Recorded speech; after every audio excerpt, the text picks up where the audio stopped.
win when both of those guys are healthy. Keyshawn, J. Will, and Zubin. It's not an indictment against Daniel Jones. It has more to do with the injury than it does anything. Daniel Jones, when fully healthy, gives you a better shot. He's not fully healthy. Won 4 of their last 5. They're playing great ball as a team right now. I think Cleveland is headed in the right direction. Outsider looking in, there's a lot of positive signs. Along with Nick Chubb and Kareem Hunt, we might have ended up sleeping on them. You have a chance to beat the... I felt like it, and I thought that you would have the correct answer, and you did. Key, did you tell everybody on the phone call yesterday that you said it was Zed Leplin? Same thing. Who's this guy, Zed Leplin? Hey, same thing, man. As I've always said, Zeb Leplin, Leb Zeppelin. And even, I'll take a step even further. You know who the Monkees are? Sure. The old band in the 60s? Same thing as the Beatles to me. Haircuts, skinny ties, and white shirts. Bad suits, skinny ties, and bad haircuts. I'm just saying. Bad. To me, same thing. I can tell you one thing. The Monkees had a TV show. The Beatles didn't. Oh, that's fair to say. Hey, we're the Monkees. Hey, let's talk a little bit about the NFL. All right, so fellas, you heard Max Kellerman there just a minute ago, right? We know what Colt McCoy, can he be the real McCoy he was against Seattle if they need him to be? But Key, you brought this up yesterday. It's not just an injury to Daniel Jones, it's injuries. He's dealing with the hamstring, which has hamstrung the Giants. He's also now got a left ankle injury. Jay, you know that, of course, is our resident Giant fan. But here's the more interesting story, and Jay, I want to get your perspective on this. You know, there was a time where the Browns, you'd never see them on Monday Night Football. You'd really never see them on Sunday Night Football because obviously they haven't been a factor. This has been a little bit of a different season. But here we are. You're going to see Cleveland twice in 6 days, the Monday night stage, that loss to the Ravens, and then Sunday night against the Giants. And I know the Giants are trying to scratch and claw and get back into the division race, and Jay, you're a Giant fan, but you honestly believe this game, even though the Browns are sitting comfortably in the wild card spot, you really believe this game is a bigger deal for Cleveland on Sunday night? I do. I still think they have a chance to win the division. The chances aren't high. I don't see the Steelers dropping the game to the Bengals. I don't think the Steelers are going to drop 3 games in a row, but I still think this game is important.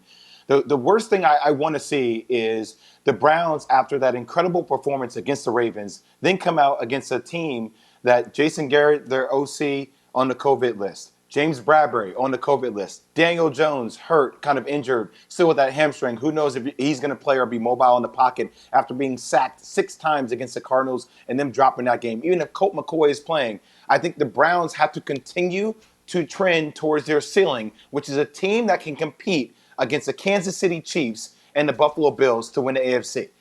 I'm putting the Browns in that category. If Baker Mayfield can continue to show the improvement that he's shown over the last couple of weeks, he's been playing like the first pick in the draft compared to their running game with the way Nick Chubb is playing, Kareem Hunt being used as a versatility knife.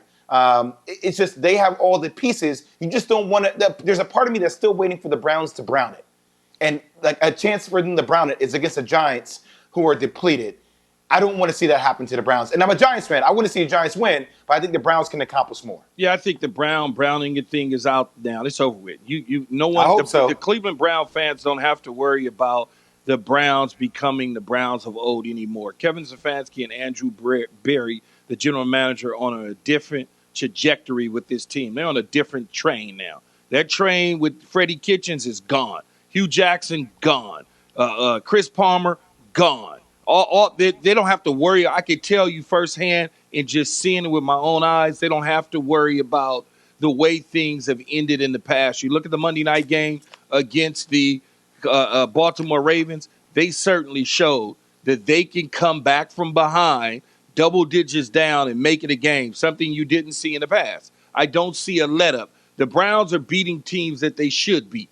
Many years ago, they were losing to teams that they should beat. And this New York Giant team, and I get it, I picked them to possibly make it to the playoffs at 1-7, and they had a great run, and it was cute, and it was fun to watch, and it was great for me and Zubin to go back and forth and talk about it. But in the end, the Cleveland Browns are a much better football team, especially on the offensive side of the ball. Defensively, they got some issues that they need to tie up. Myles Garrett needs to start to come to the party as they get ready to go into playoff contention.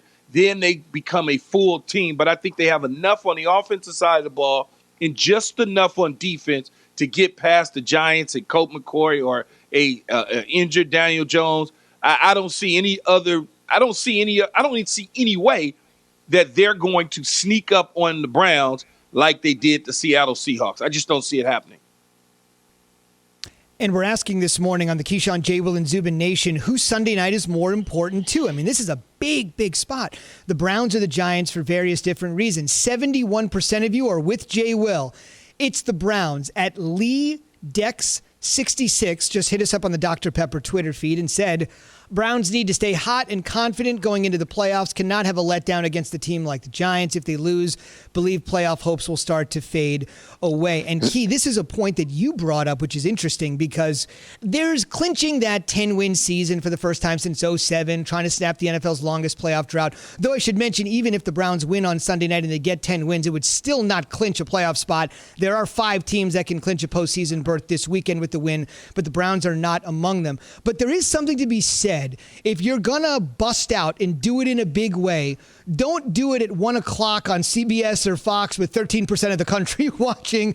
Do it with 100% on a Sunday night and say, we are for real. And I think that's major for them. I think it's major for the city. And I joked about it yesterday and said that they've been trying to get 10 wins for the last 4 or 5 weeks. They've really been thinking about these 10 wins, and I was corrected by my producer to let me know that they haven't been trying to get it for 4 or 5 weeks, even though I knew that. It's one of those deals where the city of Cleveland and the fan base are so tight right now to get to that 10th win. It's like as soon as they get to 10, they could just be able to go because they haven't done it, like you said, since 2007. And this is extremely important to the city, the organization. If they don't get that 10th win Sunday night against the Giants, it could be crazy riots taking place in Cleveland. That's how hard up they are to get a win. And also, I'll say this, Zubin, on top of the 10 wins, like having the Giants and then the Jets, right? Like the one thing that you worry a little bit about the Browns is just will they play down to the level of competition? That's something that any team, especially when you start making moves in the right direction, you worry about because you want to remain and sustain that high-octane style of play because it sets up for that final game against the Pittsburgh Steelers. And I think we talked about it. We said in order for the Browns to truly arrive, now granted they can win in the playoffs, but look, beating the Ravens and beating the Steelers, 2 teams that have just been in your way for a very long time.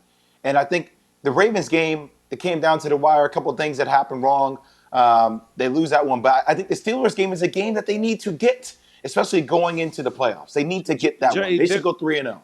Jay, it won't. Here's why it won't be a letdown and they won't play down to the competition. Because this is all new to them. They're not bored. Teams that are bored, like Seattle, like a Kansas City Chief team, like teams that are constantly winning, Pittsburgh, they get bored. It's like, okay, we're trying to get